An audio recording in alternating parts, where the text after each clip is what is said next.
Hello guys, welcome to study swat. G7 summit 2022 का आयोजन Germany में किया गया। भारतीय प्राइम मिनिस्टर नरेंद्र मोदी ने भी इस समिट में भाग लिया। तो आज हम लोग चर्चा करेंगे कि G7 कंट्रीज का मुख्य फोकस किन मुद्दों पर रहा और G7 कंट्रीज रसिया पर किस नए प्रतिबंध को लागू करने पर सहमत हो गए हैं।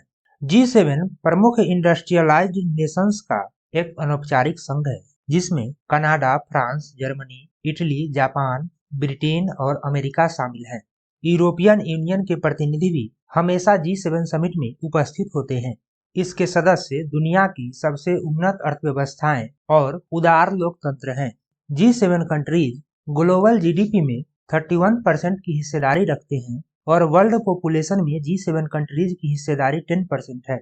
चाइना और इंडिया, जो कि वर्ल्ड लार्जेस्ट पॉपुलेशन और जीडीपी वाली कंट्रीज, इस ग्रुप में शामिल नहीं है।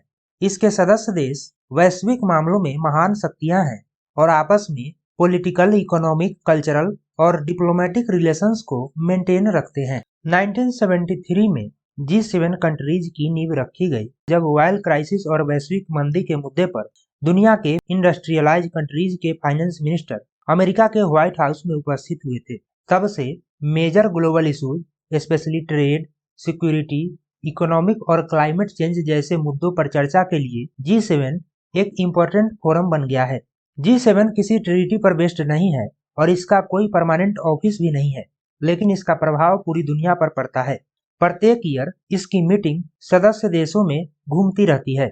शुरुआत में इस समूह में 4 कंट्रीज थे, यूएसए, ब्रिटेन, वेस्ट जर्मनी और France.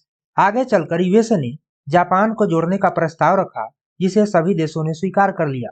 US, UK, West Germany, Japan और फ्रांस के बीच कई अनौपचारिक सभाएं हुई, जिसे ग्रुप ऑफ 5 के रूप में जाना जाने लगा।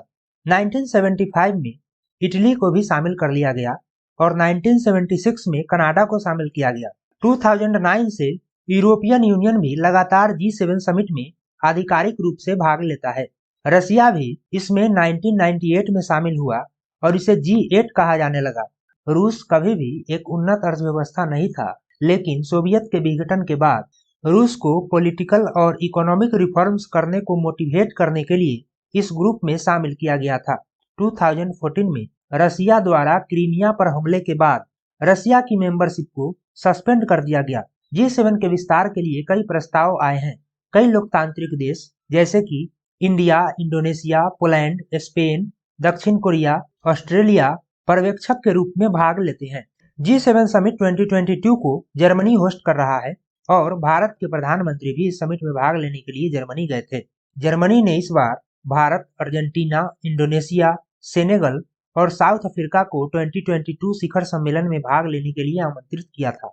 भारत के इन्विटेशन को लेकर कुछ अफवाहें भी उड़ी थी कि भारत द्वारा यूक्रेन के मुद्दे पर स्टैंड नहीं लेने के कारण भारत को आमंत्रित नहीं किया जाएगा, लेकिन जर्मनी ने इस अफवाह को ऑफिशियली खारिज कर दिया था। यूक्रेन के प्रेसिडेंट जेलेंस्की ने भी इस समिट में वर्चुअली तरीके से पार्टिसिपेट किया। जापान 2023 में G7 समिट की मेजबानी करेगा। G7 कंट्रीज का मुख्य फोकस इस बार energy sector, climate change, food security, environment और डेमोक्रेसी पर रहा। यूक्रेन वॉर के कारण एनर्जी की समस्या पूरे विश्व में उत्पन्न हो गई है। G7 कंट्रीज रसिया से चरणबद्ध तरीके से ऑयल बैन करने पर सहमत हो गए हैं। G7 countries Russian oil imports पर प्राइस कैप लगाना चाहते हैं।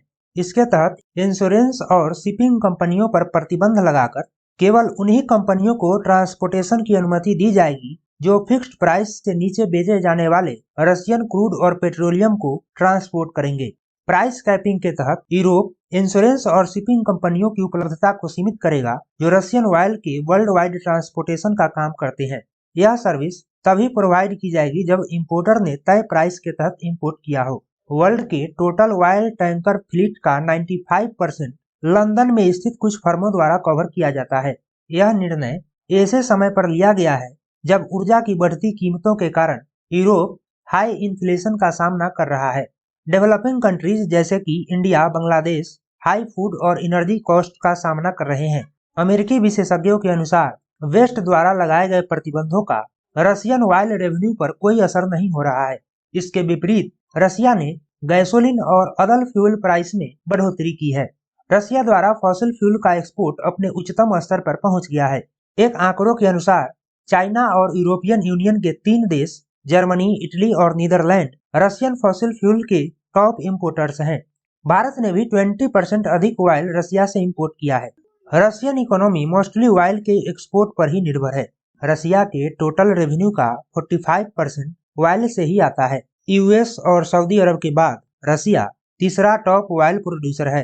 कभी कभी यह क्रम चेंज होता रहता है। वर्तमान में रसिया प्रतिदिन 1 करोड़ बैरल ऑयल प्रोड्यूस करता है।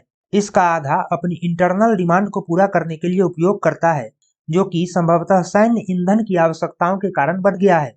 रसिया प्रतिदिन 5 से 6 मिलियन बैरल ऑयल एक्सपोर्ट करता है। G7 समिट के दौरान यूरोपियन यूनियन के प्रेसिडेंट चार्ल्स मिशेल ने कहा कि हमें इस बात को श्योर करना होगा कि हमारा लक्ष्य रसिया को टारगेट करना है, न कि हमारे जीवन को और अधिक कठिन और अधिक जटिल बनाना। ऑयल और गैस की बढ़ती कीमतों को रोकने के लिए रूस को शामिल करना ही होगा, जो ऑयल का टॉप ग्लोबल सप्लायर है और पेट्रोलियम संगठन ओपेक समूह का भी हिस्सा है। तो ये है इस वीडियो का एंड। आशा करते हैं आप सभी को वीडियो अच्छा लगा होगा। वीडियो को लाइक करें, शेयर करें और हमारे चैनल स्टडी स्वाट को सब्सक्राइब करें। Thanks to all of you.